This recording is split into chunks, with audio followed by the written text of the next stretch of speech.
আপনারা মানুষের তৈরি করা আইন প্রতিষ্ঠা করতে গিয়ে মিছিল করেন, মিটিং করেন, টাকা পয়সা খরচ করে দল করেন, ভোট করেন। আপনি যদি ভয় না পান, তা আমি আল্লাহর আইন প্রতিষ্ঠা করতে গিয়ে ভয় পাবো? আপনার নিন্দুকের নিন্দা, উল্টাপাল্টা কথা শুনে আমি পিছপা হয়ে যাবো, আপনি ভাবলেন কি করে?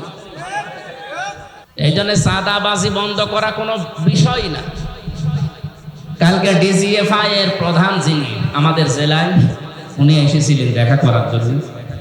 আমি বললাম যে চাঁদাবাজি হয়, যে মানুষের সম্পদ জোর করে কেড়ে নেয়, আপনারা কি কিছু করেন? ওনারা প্রশাসনে আছে, গোয়েন্দা বিভাগে আছে। তো হুজুর আমরা জানি, খালি দেখি। জানেন, দেখেন মানে আপনি দেখেন, আপনি জানেন। আমারে উল্টা প্রশ্ন করছে যে আপনি জানেন না তো চাঁদাবাজি করছে কারা? যার কাছে করছে সে এসে কিছু করতে পারেন। কারণ আমরা এসেছি কোরআন শুনতে। কি কথা বলেন? আমরা এসেছি কোরআনে কারীম শোনার জন্য। এই জন্য আমরা খুশি। আহলুল কোরআন হুম আহলুল্লাহি ওয়া খাসাতুহু। যারা কোরআনওয়ালা মানুষ, এই মানুষগুলো সাধারণ মানুষ আর থাকে না, এরা আল্লাহর পরিবারভুক্ত লোক, আল্লাহর পরিবারের লোক হয়ে গেছে এখন আমরা, যদিও এখানে সংখ্যায় কম। এই জন্য খুশি হয়ে বলেন আলহামদুলিল্লাহ। দরুদ আর সালাম পড়ছে আমাদের নবী মুহাম্মদুর রাসূলুল্লাহ সাল্লাল্লাহু আলাইহি ওয়াসাল্লামের প্রতি, যার আনিত আদর্শ মানবতার মুক্তির গ্যারান্টি। এটা প্রমাণ হয়ে গেছে অলরেডি। বিশ্ব নবী মুহাম্মদুর রাসূলুল্লাহ বাদ দিয়ে আজ পর্যন্ত পৃথিবীতে কেউ তার আদর্শ দিয়ে সফল হতে পারে না, কিয়ামত পর্যন্ত হবেও না। এজন্য আহ্বান জানাচ্ছি, নবীজির আদর্শ বাদ দিয়ে আজ যারা পরিবার, সমাজ, রাষ্ট্র এবং দুনিয়ার জীবন চালাতে চান, আপনারা সাময়িক কিছু সময়ের জন্য চর্ম চোখে দেখতে যদি সফল মনেও হয়, আপনারা ব্যর্থ হবেন। এইটাই ফায়দা।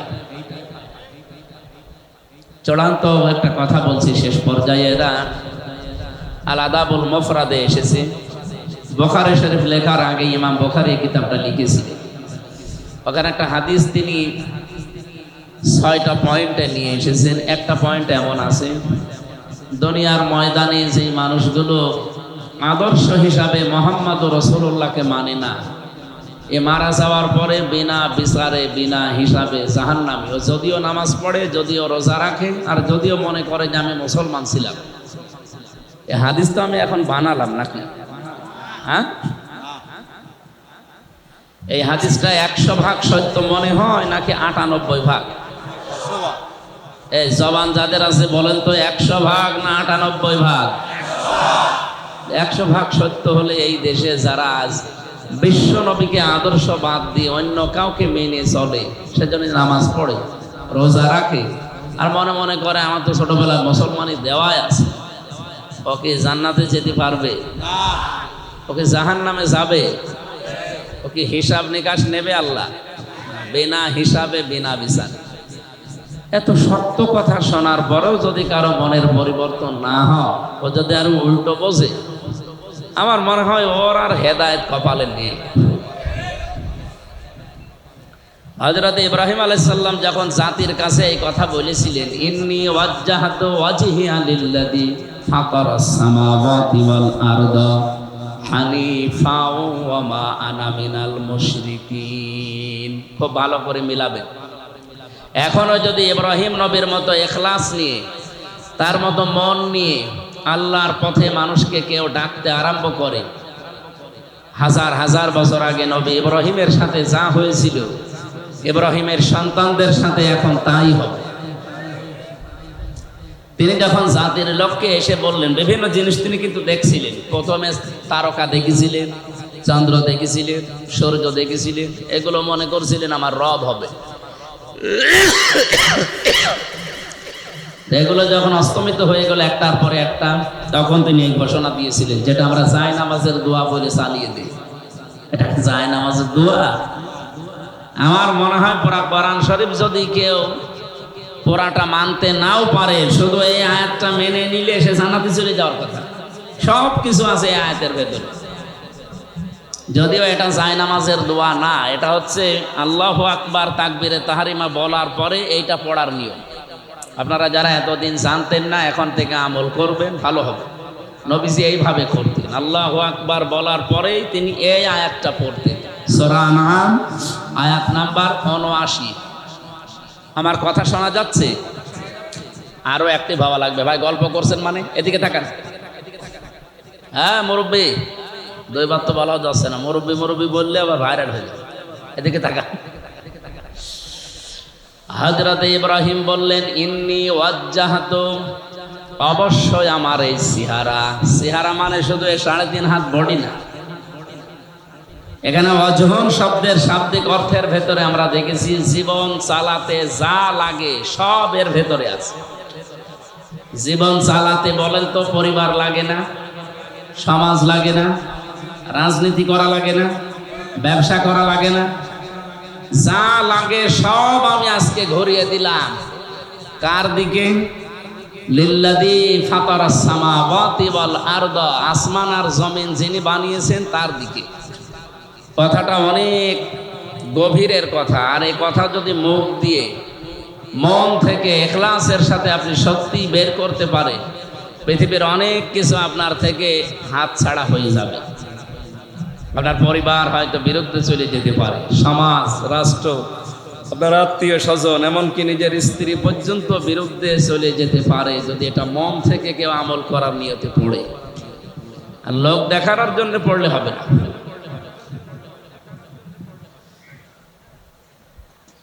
মাঝখানে একটা শব্দ আল্লাহ দিয়েছেন। হযরত ইব্রাহিম বলেছিলেন, আমি শুধু আসমান জমিনের উদ্ভাবক যিনি তার দিকেই মুখ ঘুরিয়েছি, বিষয়টা এমন না। হানিফা, আমি লোক দেখানোর জন্য না, মন থেকে একনিষ্ঠভাবে ইখলাসের সাথে আমার মুখ আমি ঘুরিয়ে দিলাম। সুতরাং আজকে থেকে আমি সব কিছু বাদ দিয়ে ফিরে আসলাম। ওমা আনা মিনাল মুশরিকিন, আমি মুশরিক না। আমি কি না? এই ঘোষণা দেওয়ার পরে জাতির লোক যারা, তারা কিন্তু থেমেছিল না। আল্লাহ পাক বলেন, হাজ্জাহু কওমুহু, তার জাতির লোকেরা তার সাথে ঝগড়া বিবাদ, কথা কাটাকাটি, বিতর্ক এগুলো আরম্ভ করেছিল। নবী ইব্রাহিম বললেন, ক্বালা তুহাজ্জুনি ফিল্লাহি ওয়া ক্বাদ হাদান, তোমরা কি আমার সাথে ঝগড়া বিবাদ বিতর্ক এই জন্য করছো, অথচ আল্লাহ আমাকে হেদায়েতের উপরে রেখেছে। শুধু এতটুকু তিনি বলেননি, পথ দিয়েছেন, ওয়াক্কাদ হাদান, অবশ্যই আল্লাহ আমাকে হেদায়েতের উপরে রেখেছেন, তার হেদায়েতের পথ আমাকে দেখিয়েছে। এরপরও কি আমার সাথে বিতর্কে লিপ্ত হবে? আমি এখান থেকে যে তথ্যটা এই জাতির লোককে এই মিডিয়ার মাধ্যমে জানাতে চাচ্ছি, সেটা এবার সামনে আসতেছে। আরো এদিকে অ্যাক্টিভ হয়ে থাকেন। ওয়ালা আখাফু মা তুশরিকুনা বিহি ইল্লা ইয়াশা রাব্বি শাইআ, ওয়ালা আখাফু, আমি ভয় করি না, মা তুশরিকুনা বিহি, তোমরা যে সমস্ত বিষয়কে শিরিক করো আল্লাহর সাথে, এই বিষয়গুলোকে আমি পরোয়া করি না, পাত্তা দেই না, ভয়ও পাই না। ইল্লা, তবে আইয়াশা রাব্বি শাইআ, আমার রব যদি চায় সেটা অন্য বিষয়। ওয়াসিআ রাব্বি কুল্লা শাইইন ইলমা, আমার রবের জ্ঞান প্রত্যেকটা বিষয়কে পরিব্যাপ্ত করে আছে। আফালা তাতাযাক্কারুন, জাতির লোকেরা, এরপরেও কি তোমরা শিক্ষা নেবে না? আমি এখান থেকে বাংলাদেশকে মিলিয়েছি। গতকালকে এক নেতা বলছিল, এদেশে জামাত ইসলামী যারা করে তারা যেন মাথা নিচু করে দল করে। বলেন তো, বাংলাদেশে জামাত ইসলামী বাদ দিয়ে এমন একটা দলের নাম বলেন যারা বাতিলের সামনে মাথা নত করে নাই। প্রত্যেকেই আমরা দেখি তারা হয় বিক্রি হয়ে গেছে, নয় মাথা নত করেছে। শুধুমাত্র এই দেশে ৫৪ বছরে টিকে আছে জামাত ইসলামী। যারা এই কথা বলে তারা কিন্তু বিভিন্ন কায়দায় আল্লাহর সাথে শিরিক করছে। হযরত ইব্রাহিম এবার একটা সুন্দর কথা বললেন, কাইফা আখাফু মা আশরাকতুম ওয়ালা তাখাফুনা আন্নাকুম আশরাকতুম বিল্লাহি মা লাম ইউনাজ্জিল বিহি আলাইকুম সুলতানা, জাতির লোকেরা, তোমরা যে বিষয়ে আমাকে ভয় করো, ভয় দেখাও, শিরিক করো তোমরা যে বিষয়গুলো নিয়ে, তোমরা আল্লাহর সাথে শিরিক করে যদি ভয় না পাও, আমি আল্লাহর সাথে শিরিক করি না, আমি ভয় পাবো কোন কারণে? বাংলাদেশে যারা ইসলাম নিয়ে রাজনীতি করে তারা আল্লাহর সার্বভৌমত্ব এই দেশে প্রতিষ্ঠা করতে চায়, ভয় তো তাদের থাকার কথা না। আর এইটার ভেতরে অগ্রগামী অগ্রগণ্য হয়ে আছে বাংলাদেশ জামাত ইসলামী। আপনি যাই মনে করেন ভেতর থেকে আপনার এই কথাই আসবে। তাছাড়া 11 জন মানুষ জীবন দিয়ে গেল অলরেডি, বাইরের দেশে ছিল আমেরিকাতে, সেখান থেকে এসে জীবন দিল মীর কাশেম আলী শহীদ রহমতুল্লাহ আলাইহি। তারা পারতো না হাসিনার মতো পালিয়ে যেতে? তারা তো ছিলই ওই দেশে। এ দেশে না আসলেই তো তারা বেশি থাকতে পারতো এতদিন, যদি আল্লাহ হায়াত দিত। নিজেরা নির্দোষ ছিল, নিজেরা আল্লাহর আইনের পক্ষে ছিল, এই জন্য তারা ভয় পায়নি। আর যে মানুষগুলো আল্লাহর আইনের বাইরে অন্য কোনো আইন প্রতিষ্ঠা করতে চায় তাদের সবচাইতে বেশি ভয়, এই জন্য তারা আগেই পালায়। আপনি দেখবেন যারা মানুষের তৈরি করা আইন প্রতিষ্ঠা করতে চায়, ট্রাকের চাকা বাস্ট হলে তারা দৌড় দেয়। আমি নিজে দেখেছি, বিশাল আয়োজন, মাইক হাতে নিয়ে সেরকম বক্তব্য চলছে, হঠাৎ কে যেন একটু আওয়াজ দিয়েছে পেছন থেকে, ধর, ও নেতা পালিয়েছে। আমি কি একটা বানিয়ে বললাম?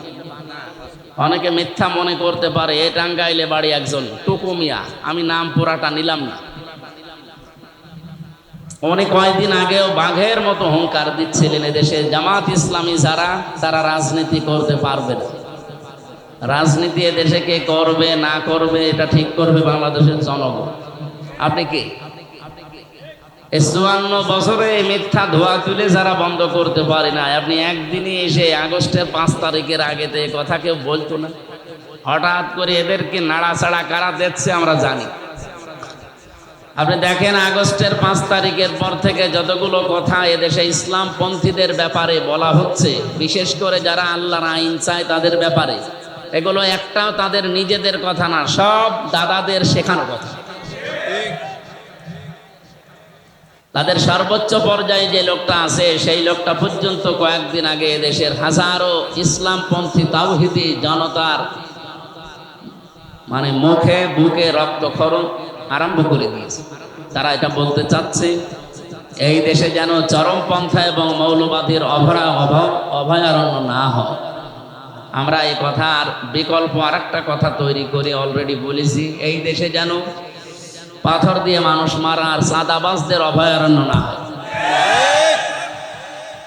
এই গুণগুলো যাদের ভেতরে আছে তারা যদি মৌলবাদী এ নাম দিয়ে গালি দেয়, এই গালিতে তারা নিজেরা দিচ্ছে না, তাদেরকে শেখানো হচ্ছে। এই জন্য আপনারা মানুষের ফাঁদে পা দেবেন না, বিবেক যেটা আছে সেটা কাজে লাগান।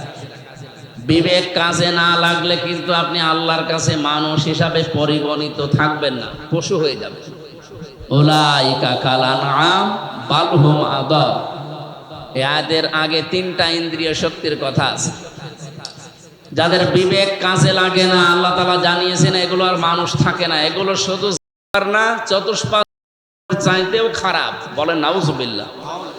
আমি তো আয়াতগুলো পড়ি আর মাঝে মাঝে, প্রতিদিনই তো কোরআন পড়া লাগে, আয়াতগুলো পড়ি আর মাঝে মাঝে দেশের মানুষের চরিত্রের সাথে মিলিয়ে দেখি। এদেশে বহু মানুষ অলরেডি উপরে সূরাত সিরাতে মানুষ আছে, বাস্তবে তারা অলরেডি কুকুর, শ্রীগাল এবং কুকুরের চাইতেও খারাপ হয়ে গেছে।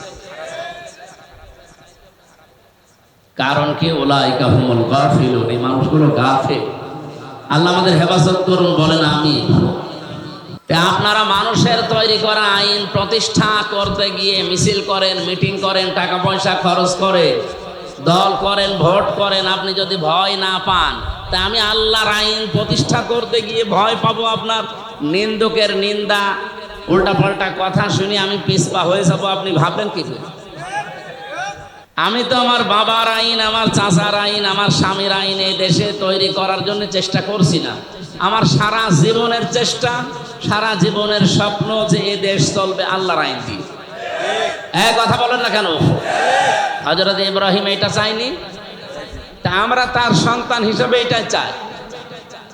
ফাইজুল ফারিকাইনি আহাক্কু বিল আমনি ইন কুনতুম তা'লামুন। হযরত ইব্রাহিম বললেন মানুষের তৈরি করা আইন, আল্লাহর সাথে শিরিক করা, এগুলো করে যদি তোমরা ভয় না পাও, আমি আল্লাহর সাথে শিরিক করি না, আল্লাহর একত্ববাদ, উলুহিয়াত, রুবুবিয়াত, আল্লাহর আইনগুলো এদেশে প্রতিষ্ঠা করতে চাই, আমি ভয় পাবো কি করে? বলো তো জাতির লোকেরা, এই যে 2টা দল, এই দলের ভেতরে সবচাইতে নিরাপত্তার হকদার কারা? বাস্তবতার দিকে তাকিয়ে বলেন তো, আল্লাহর আইন যারা প্রতিষ্ঠা করতে যায় আর আল্লাহর আইনের বিরুদ্ধে যারা, হযরত ইব্রাহিমের কথা ছিল হাজার হাজার বছর আগে, জাতির লোকেরা নিরাপত্তা পাওয়ার ক্ষেত্রে কোন দল বেশি হকদার? আহাক্কু বিল আমনি দিয়েছে। যদি তোমরা জেনে থাকো তাহলে জাতির লোকেরা বলো।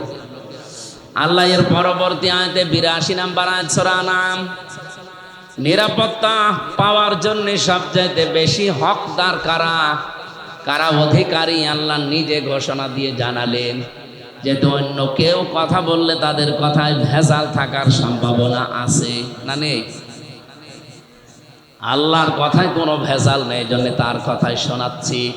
আল্লাযীনা আমানু ওয়া লাম ইয়ালবিসু ঈমানাহুম বিযুলমিন। ভালো করে শোনেন, নিজেদের দেশে এবং আমাদের আশপাশে প্রতিবেশী যারা রাষ্ট্র আছে তাদের, এবং আন্তর্জাতিক যে ষড়যন্ত্রগুলো চক্রান্তগুলো আছে সবগুলোর বিষয় থেকে এই আয়াতে শিক্ষা আছে। আল্লাহ তাআলা বলেন যারা ঈমান আনে, রেকর্ড হচ্ছে এটা সারা দেশে যাচ্ছে, যারা ঈমান আনে ওয়ালাম ইয়ালবিসু ঈমানাহুম বিযুলমিন, আর তাদের ঈমানের সাথে জুলুমকে মিশ্রণ করে না। এখানে জুলুম মানে শিরিক। জুলুম মানে কি? তার মানে এই দেশে এখন 20 কোটির উপরে আমরা মানুষ আছি, ঈমান শক্তি যাদের আছে, ঈমানের সাথে যারা শিরিককে জুলুমকে মিশ্রণ করেন নাই, আল্লাহ বলেন উলাইকা লাহুমুল আমনু, এরাই নিরাপত্তার হকদার।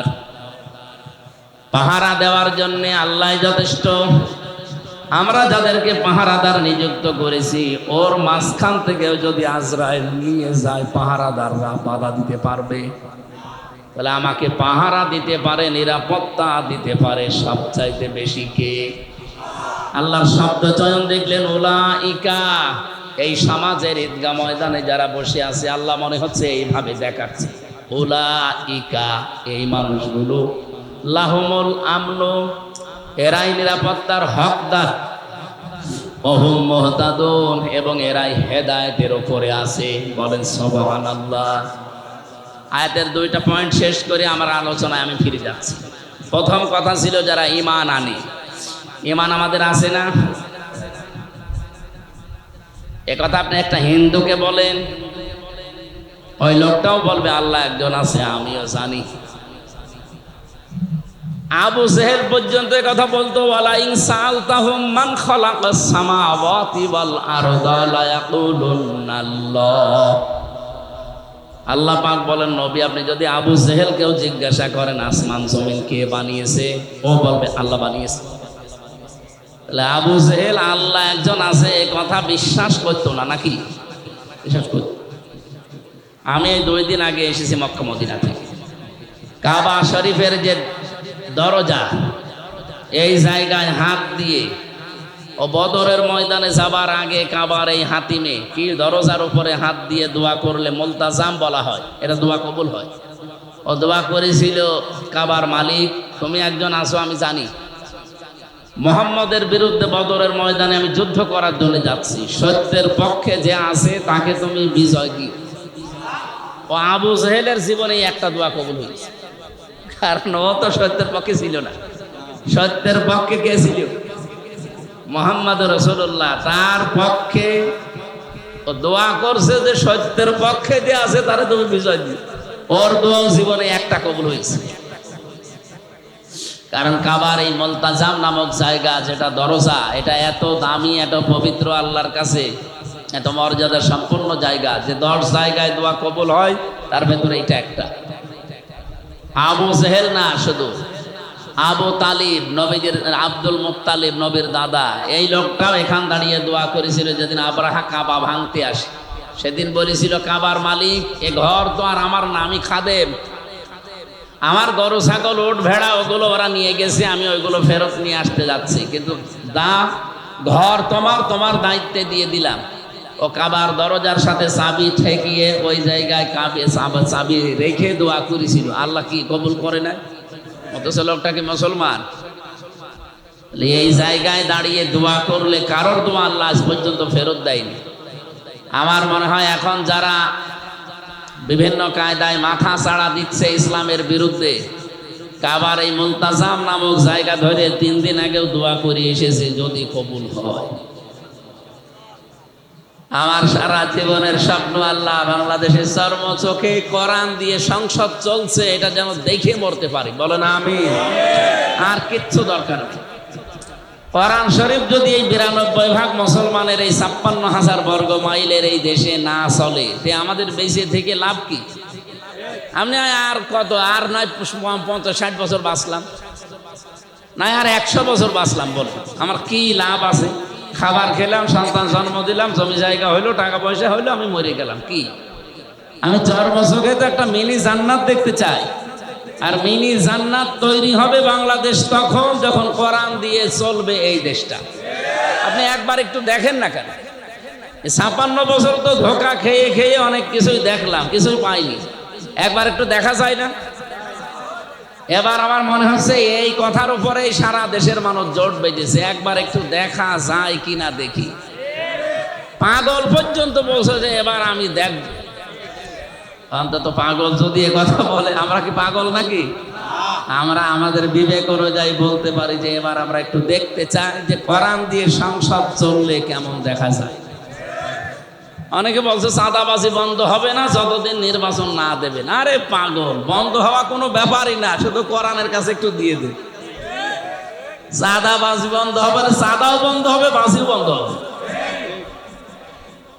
আমি কুষ্টিয়াতে অলরেডি ঘোষণা দিয়েছি কয়েকদিন আগে, হজে যাওয়ার আগে, যে এই দেশে যদি সত্যি ইসলাম চলে আসে, আর আপনারা যদি এই কুষ্টিয়ার সদরে 3 আসনে এখানে যদি আমারে নিয়ে যেতে পারে, আমি প্রথম গ্যারান্টি দিচ্ছি কুষ্টিয়া জেলায় চাঁদাবাজি, চাঁদাও নেই, বাজিও থাকবে। কারণ ওটা বন্ধ করতে হয় কি মেডিসিন দিয়ে, ওইটা আমি জানি। মানুষ যত কঠিন হোক, ভয়ঙ্কর হোক, তাকে টাইট করার জন্যে কোন ঔষধ দেওয়া লাগে এটা কেউ না জানলে কে জানে? আল্লাহ। এজন্য উনি ওই ঔষধ দিয়েছেন যে সন্ত্রাসী বন্ধ করতে হলে কি লাগে, চোর মুক্ত করার জন্য কি লাগে, চাঁদাবাজি একদিনও লাগবে না, 1 ঘন্টায় বন্ধ হওয়া সম্ভব যদি ওটা কায়েম হয়। আমি ওখানে গলাকাটা মসজিদে গিয়েছিলাম, জিজ্ঞাসা করলাম কি এই জায়গায় হয়? বলছে এখানে গলা কাটা হয়, যারা জেনা করে সাক্ষ্য প্রমাণ যদি হয়ে যায় ওদের আর জেলে দেয় না, ওই দিনই নিয়ে এসে এই জায়গায় নামাজের পরে ঘোষণা দিয়ে গলা কেটে দেয়। বলেন তো ওইরকম একটা যদি এদেশে করা হতো, এদেশে যত শক্তিশালী পুরুষ হোক ওর স্বপ্নদোষ পর্যন্ত বন্ধ হয়ে যেত। কারণ আল্লাহ তো ভালো করে জানে যে এর দুর্বল জায়গা কোথায়। চুরি করলে হাত কেটে দাও, একটা কেটে দেন। আমার এক দাদা ছিল সৌদিতে, উনি বলছিল যে অজুখানা তো প্রত্যেকটা মসজিদের নিচে বেশি, 5 তলা শুধু অজুখানা আর টয়লেট। উনি বলছে আমি এই লিফট দিয়ে নেমে গেলাম, চলন্ত সিঁড়ি আছে, যে দেখি অজুখানায় একটা ঘড়ি মোবাইল পড়ে আছে, মোবাইলের সাথে ঘড়ি সেট করা।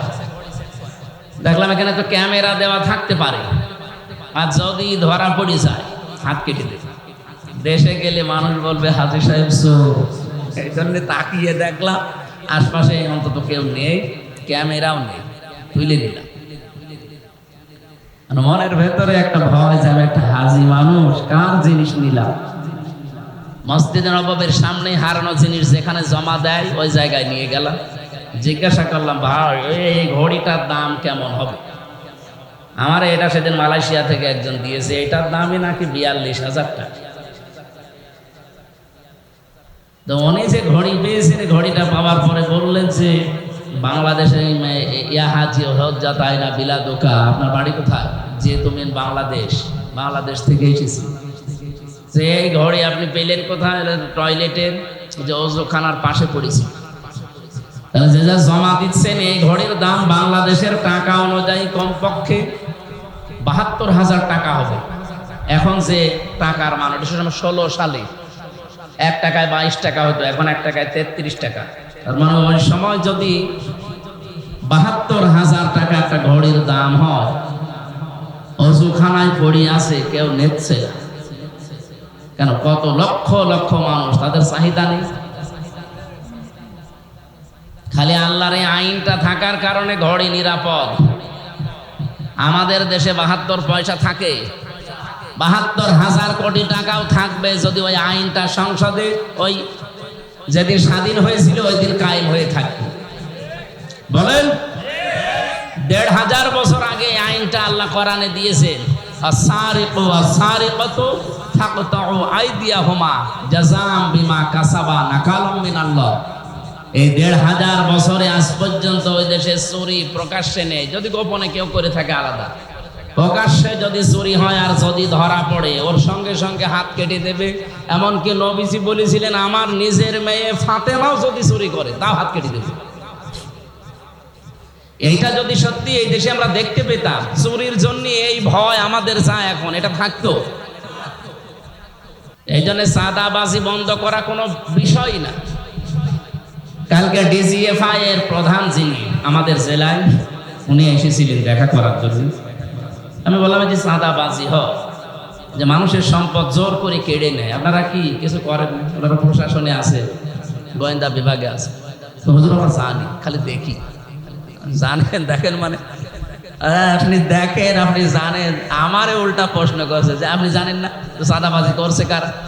যার কাছে করছে সে কিছু করতে পারেনি। উনি আরো কিছু গোপন কথা আমার জানালেন। তো বাস্তবতায় ওনার কথার সামারাইজ করি আমি যেটা দেখলাম, এই দেশে গোয়েন্দা বিভাগ বলেন, প্রশাসন বলেন, আরো যা বিচার বিভাগ যা আছে, এগুলোর সব কিছুর মূলে এইটা দেওয়া লাগে। এটার একটা আইন আছে মাত্র, সূরা মায়েদার ভেতরে। ওই আইনটা যদি এই দেশে কায়েম করে দেওয়া হয়, এই দেশও সৌদি আরবের মতো চোরমুক্ত হয়ে যাবে। ওহদ যে পাহাড় 17 কিলোমিটার, এই বিজ্ঞানীরা এখন গবেষণা করে পেয়েছে উহুদ পাহাড়ের নিচে পুরাটাই নাকি স্বর্ণ। যাদেরকে পাহারা দেওয়া দায়িত্বে রেখে দিয়েছে, ওখানে পাশে হযরত আমির হামজার কবর আছে। নবীজির ওই যে দাঁত ভেঙে গিয়েছিল, মাথার ভেতরে কড়া ঢুকেছিল, সেই ময়দানে সব ঘুরে ঘুরে দেখলাম। বলছে এখানে যারা দায়িত্বে আছে, আমার মনে হয় যদি বাঙালিকে দায়িত্ব দিত, এ পাহাড় স্বর্ণ সব খেয়ে ফেলত। এই যে সিলেটের পাথর খেয়ে ফেলেনি, কথা বলেন না কেন? আমি মালয়েশিয়া বিশ্ববিদ্যালয়, যেটা ইসলামিক ওই যে আন্তর্জাতিক, ওইটা ঘুরছিলাম মাঝখান দিয়ে। বিভিন্ন হোস্টেলের সামনে দিয়ে যাওয়ার সময় আমাদের কুষ্টিয়া বিশ্ববিদ্যালয় যত বড়, এর চাইতে 20 ডবল এত বড়। হঠাৎ একটা মোবাইল পড়ে আছে, খুব দামি মোবাইল, আইফোন। আমার সাথে থাইল্যান্ডের একটা ছেলে ছিল, আমারে বলছে ওনার ভাষা দিয়ে, হুজুর এই মোবাইলের পাশ দিয়ে যদি বাংলাদেশ আর ভারতের কোনো ছেলে মেয়ে হেঁটে না যায়, কিয়ামত পর্যন্ত এটা পড়ে থাকবে, কেউ নেই। ও কি আমার দাম বাড়িয়ে দিল? বলছে বাংলাদেশ আর ভারতের ছেলে মেয়ে যদি এখান থেকে না যায়, এই মোবাইল এখানেই থাকবে। ও মোবাইলের দাম যতই হোক, কমপক্ষে লাখের ওপরে তো দাম হবে আইফোনের। ওদেশে কোরআনের আইন নেই, কিন্তু 120টা দেশের ছেলে মেয়েরা পড়ে ওখানে। আমি পিএইচডি করার জন্য ওখানে চেষ্টা চালাচ্ছিলাম। চিন্তা করেন, এই জায়গায় 120টা দেশের ছেলে মেয়ে, মাত্র 2টা দেশের নাম বললো। থাইল্যান্ডের একটা বৌদ্ধ, ও বলছে হুজুর আপনি শুধু বাংলাদেশের মানুষ, আর ভারতের কোনো ছেলে মেয়ে যদি এর পাশ দিয়ে যায় তাহলে খেয়ে ফেলবে।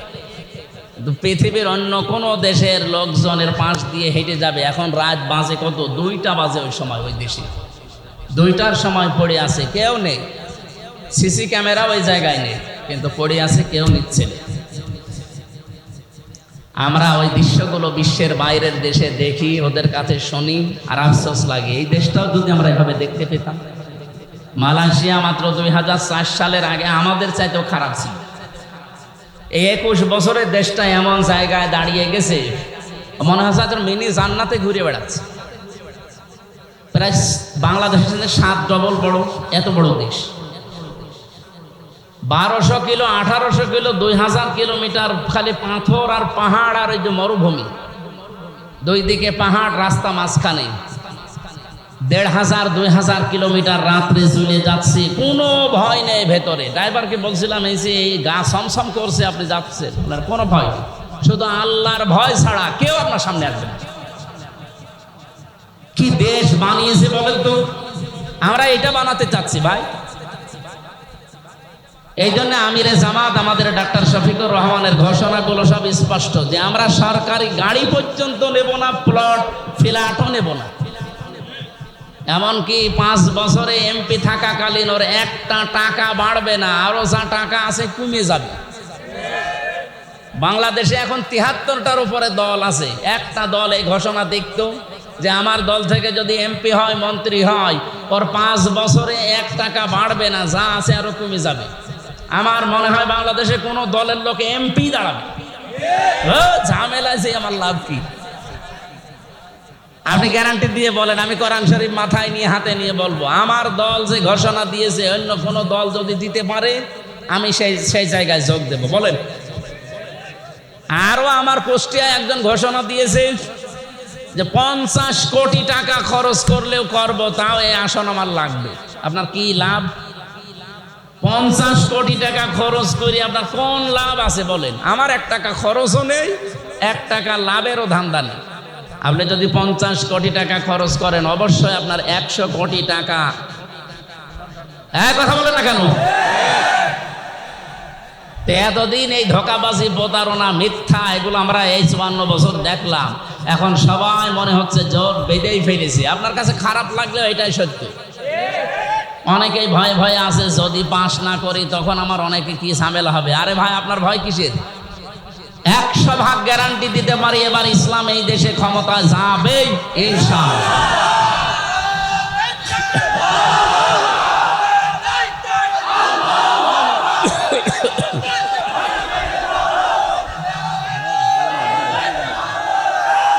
মনে আছে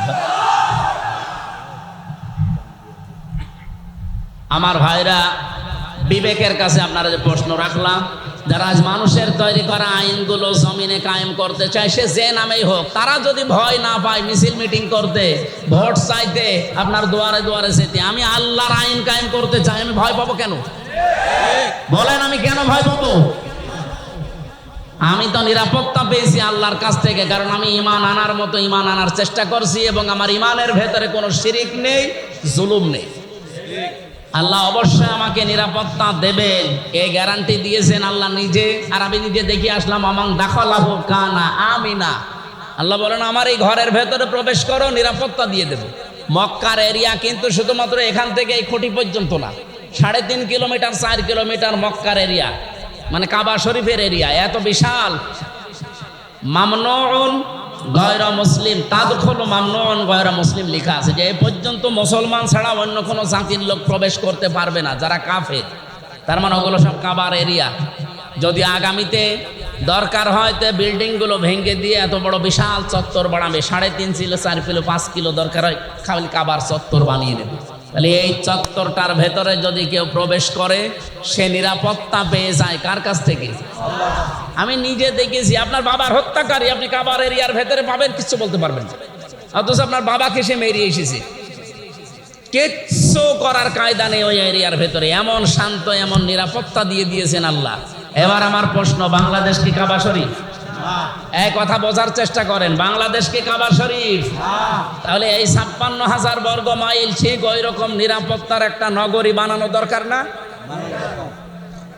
কেন কাবা শরীফের এরিয়া এই চত্বরটা আল্লাহ নিরাপত্তার চাদর দিয়ে ঢেকে দিয়েছেন কেন? এদিকে তাকান, কি শুনতেছেন আপনি? আমি কোরআন সরাসরি বলছি, সূরা আলে ইমরান, আমাং দাখালাহু কানা আমিনা, এখানে প্রবেশ করো, নিরাপত্তা দিয়ে দেব। তাহলে বাংলাদেশকেও যদি কাবা শরীফের মতো নিরাপত্তার নগরী শহর বানানো লাগে, কি করা লাগবে? ওখানে যেটা আছে এখানে সেটা নিয়ে আসা লাগবে। ওখানে কি আছে? না, 1 নম্বরে ওখানে আছে ওই যে আয়াতটা পড়েছিলাম, 1 নম্বরে কাবার এরিয়ার ভেতরে কোনো শিরিক নেই। কি নেই? আপনি শিরিক পাবেন না। হ্যাঁ, শিরিক ওই দেশের মানুষ করে না, যারা অ্যাক্টিভ মানুষ ওই দেশের। শিরিক কিছু আছে গোপনে গোপনে, বাংলাদেশ, ভারত, পাকিস্তান এই দেশের লোকের আছে, এ করে। এরা মাটি নিয়ে চুমা খায়, যেখানে সেখানে দেখলে খালি চুমা দেয়, আর মনে করে যে না এখানে কোনো ক্ষমতা কেরামতি আছে। অথচ কাবার পাথর যেটা লাগানো আছে হাজরে আসওয়াদ, এই পাথরকে হযরত ওমর লাঠি নিয়ে বলেছিলেন কাবার পাথর, শুধু নবীজি তোমাকে চুমা দিয়েছে এই জন্য চুমা দে। নবী যদি চুমা না দিত জীবনেও তোমার চুমা দিতাম না। আমি জানি তুমি আমার ভালো করতে পারো না, মন্দও করতে পারো না। কোন পাথরকে বলছে বলেন তো? ওই পাথরটা জান্নাতের, হযরত আদম আলাইহিস সালাম নিয়ে এসেছিলেন। এত বড় দামি পাথর, সেই পাথরকে হযরত ওমর যদি এ কথা বলতে পারে যে তুমি আমার ভালো করতে পারো না, মন্দও করতে পারো না, শুধু নবীজি চুমা দিয়েছে এই কারণে চুমা দেই, নবী চুমা না দিলে আমি জীবনেও চুমা দিতাম না। অথচ বাংলাদেশে এই যে কত পাথর বিক্রি হয় ভাগ্যের উন্নয়ন করার জন্য। ঢাকায় যে পান্থপথে লিটন দেওয়ান চিশতি পাথর বিক্রি করে 5 লাখ 7 লাখ টাকা দাম এক একটা পাথর। ওটা হাতে দিলে নাকি 3-4টে বউ হয়, কত রোগ শোক সেরে দেয়। এগুলো সব বানোয়াট, মিথ্যা, ধোঁকাবাজি, প্রতারণা ছাড়া আর কিচ্ছু না। পাথরের কোনো ক্ষমতা আছে? যে সমস্ত মেয়েরা বুঝে না বুঝে মাদলি ব্যবহার করেন, খুলে ফেলে দেন, কোনো দরকার নেই। যদি জিন পরি বা অন্য কোনো আসর থেকে মুক্ত হওয়ার জন্য এটা দিয়ে রাখেন হাতে, গলায়, পায়ে, মাথায়, তাহলে প্রতিদিন ফজরে আর মাগরিবে ওরা নাচ পালাক করে, আয়াতুল কুরসি পড়ে বুকের উপর ফু দেন, এইটাই কাজে লাগবে আর এইটাই হাদিস। সুতরাং আমরা মনে হয় যারা পাথর ব্যবহার করে, মাদলি ব্যবহার করে, এগুলো খুলে ফেলা দরকার যদি আপনার ইমানে শিরিক রাখতে না চান। তাহলে নিরাপত্তা পাওয়ার প্রথম কাজ হচ্ছে শিরিক মুক্ত জীবন তৈরি করা, যেটা আমাদের জাতির পিতা ইব্রাহিম তৈরি করেছিলেন। আজ জাতির লোককে আমরা আহ্বান জানাচ্ছি, 56,000 বর্গ মাইল যদি আমরা আল্লাহর নিরাপত্তার চাদরে কাবা শরীফের মতো ঢেকে রাখতে চাই, এই দেশকে শিরিক মুক্ত করা লাগবে। কথা বলেন, এদেশে শিরিক নেই? সবচাইতে বড় শিরিক হচ্ছে এই দেশে আল্লাহর আইনের সাথে। এর ভেতরে 500 আইন আছে আল্লাহর, একটা আইনও এই দেশে এখন চলে না। এর আইনের বিপক্ষে যেগুলো সবগুলো চালু করেছে। এমনকি এই 15.5 বছরে হাসিনা থাকাকালীন সবচাইতে গুরুত্বপূর্ণ একটা বিষয়, এই যে 5 এবং 8 বৃত্তি পরীক্ষা হয় না, এই কথা বলেন না কেন? এই বৃত্তি পরীক্ষা হওয়ার সময় 100 মার্ক ছিল ইসলাম সম্পর্কে। এই ফ্যাসিস্ট সরকার এই 15 বছরের ভেতরে শিক্ষা ব্যবস্থায়, বিশেষ করে দীপুমণি আর এই নফেল, এই দুইজন দায়িত্বে থাকাকালীন এই 100 মার্কের যে ইসলাম নিয়ে প্রশ্ন আছে বৃত্তি পরীক্ষা, এগুলো সব তুলে দিয়েছে। আমি কয়েকদিন আগে এটা শুনলাম, আগে জানতাম না। জেলা স্কুলের একজন শ্রদ্ধাভাজন শিক্ষক আমার বলছিলেন এই ষড়যন্ত্র হয়েছে, আপনারা জাতিকে সতর্ক করবেন, আবার যেন অন্তত 100 মার্কের কোরআন আর হাদিসের ওই প্রশ্নগুলো ঢোকানো হয়। কারণ এদেশে 92% আমরা মুসলমান। মানুষ তো লেখাপড়ার মাধ্যমে শিখবে নাকি, সেইগুলোই তুলে দিয়েছিল। ওরা সরাসরি বলে না যে এদেশে ইসলাম থাকবে না, কিন্তু ইসলাম যেন না থাকে সেই ব্যবস্থা সব করা হয়েছিল। একজন বউকে নাকি খুব পিটাতো, ওর বউ বলছে যেভাবে পিটাও আমার কি রাখবা না? বলে কিলের ওজন দেখে টের পাও না? ওরা এই 15.5 বছরে এইটা করেছি। সরাসরি কিন্তু অনেকেই হজ করে আসতো দেখতাম, এখন আবার অনেকেই নতুন ভাবে ওই রকম কাজ কারবার হাতে অলরেডি নিয়েছে। কালকে আমি কুষ্টিয়াতে এক অনুষ্ঠানে ছিলাম, এক লোক বলছে হুজুর আগেই ভালো ছিল। কেন? আচ্ছা, এ যা আরম্ভ হয়েছে, এ পাথর থাকে না। সে এক লোক চোর ছিল, এমন চোর, কাফন চোর। কাফন চুরি করতো, শুধু মানুষ মরে গেলেই ওই কবর থেকে কাফন চুরি করে বিক্রি করে দিল। চিন্তা করছে আমার নামই তো কাফন চোর। ছেলেকে বলছে আমি যদি মারা যাই তুই এমন কাজ করবি যেন আমার এই নামটা ঢেকে যায়, অন্তত আমার যেন আর খারাপ কেউ না বলে। ও মারা যাওয়ার পর ওর ছেলে শুধু কাফন চুরি না, কাফন চুরি করে আর লাশ গাছের উপরে ঝুলিয়ে পেছনে বাঁশ দিয়ে রাখে। লোকজন বলছে ওর বাবাই তো ভালো ছিল, ওর বাবা তো কাফন চুরি করে নিয়ে চলে যেত, লাশ কবরে পড়ে থাকতো। আর এ কি শুরু করেছে? এই কাফন তো চুরি করে লাশ তুলে গাছের উপরে টাঙায়, আবার পেছনে বাঁশ দেয়। ওর বাবাই কি ছিল?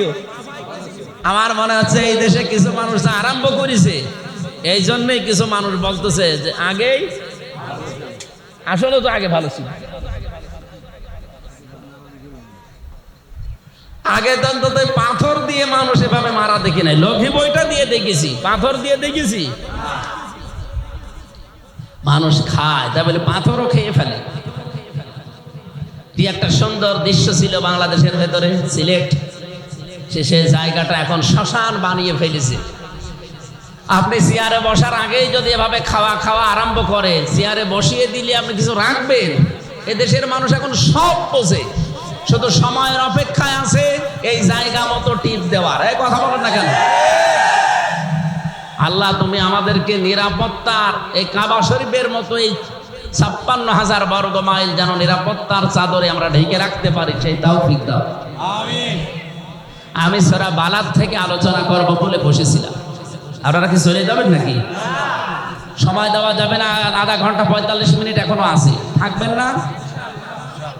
কিছু গুরুত্বপূর্ণ মেসেজ আছে আয়াতের ভেতরে, যে আল্লাহর দৃষ্টিতে সৌভাগ্যশালী কারা। আমরা তো অনেকেই অনেককে সৌভাগ্যশালী মনে করি না। সৌভাগ্যশালী হওয়ার জন্য আল্লাহর কাছে যদি কেউ সত্যি বিজয়ী হতে চায়, কি কি কর্মসূচি হাতে নেওয়া লাগে। আর এই দেশে 73টা দল এখন কাজ করছে, কারা এইগুলো হাতে নিয়েছে কোরআন থেকে আমরা শুনতে চাই। এই আজ থাকবেন কারা কারা, দেখি হাত তোলেন তো। থাকবেন না, এমনি হাত তোলেনি কে দেখেন তো। আমি আশা করছি আধা ঘন্টা আপনারা থাকবেন। কারা কারা থাকবেন দেখি? লিল্লাহে তাকবীর। আমি হাত তুলিয়েছি 2-3 মিনিট সময় নিয়ে আবার আলোচনায় চলে যাচ্ছি। এনারা এই খরচের জন্য আহ্বান জানাচ্ছে পেছন থেকে বারবার। আপনার টাকা 2টা টাকা হলেও যেন কোরআনের এই প্রচারে থাকে। যদি মনে করেন এটা একটা দলের না, এটা কোরআনের প্রচার করছি, আমি দলীয় চিন্তা ভাবনায় কথা বলছি না, দলের সাথে মিলে যাচ্ছে কোরআনের নিয়ম নীতিগুলো, এই জন্য ওই নাম নিয়ে আসা লাগছে। যে কোরআনের প্রচার হচ্ছে এই চিন্তা করে যারা টাকা পয়সা নিয়ে এসেছিলেন দেওয়ার জন্যে, ওনারা যাচ্ছে। দয়া করে একটু 5 মিনিটও লাগবে না, 2-3 মিনিট। লোকজন আছে না, ওই যে ব্যাগ নিয়ে যারা আছে একটু তাড়াতাড়ি জানতে ভালো, এই সামনে দিয়ে যান দরকার। একেবারে খালি হাতে আপনারা ওনাকে ফেরত দেবেন না। যা পারে আপনার 2 টাকা 5 টাকা হলেও যেন থাকে আপনার সামর্থ্য অনুযায়ী। এলাকা গরিব তো, তারপরও যতটুকু পারেন আপনারা কোরআনের প্রচারে দান করবেন আশা করছি। সুবহানাল্লাহ আলহামদুলিল্লাহ লা ইলাহা ইল্লাল্লাহ সুবহানাল্লাহ আলহামদুলিল্লাহ লা ইলাহা ইল্লাল্লাহ। কই এই ওঠাউঠি বন্ধ করেন, খালি যারা দায়িত্বে আছেন তারা বাদ দিয়ে। সুবহানাল্লাহ আলহামদুলিল্লাহ লা ইলাহা ইল্লাল্লাহ মুহাম্মাদুর রাসূলুল্লাহ। সুবহানাল্লাহ। এই তাড়াতাড়ি করেন ভাই, এক জায়গায় দাঁড়িয়ে আছেন মানে, তাড়াতাড়ি করেন। সুবহানাল্লাহ আলহামদুলিল্লাহ লা ইলাহা ইল্লাল্লাহ। সুবহানাল্লাহ আলহামদুলিল্লাহ লা ইলাহা ইল্লাল্লাহ। সুবহানাল্লাহ আলহামদুলিল্লাহ। একটু তাড়াতাড়ি বেরোন, তাড়াতাড়ি বেরোন। সুবহানাল্লাহ আলহামদুলিল্লাহ লা ইলাহা ইল্লাল্লাহ।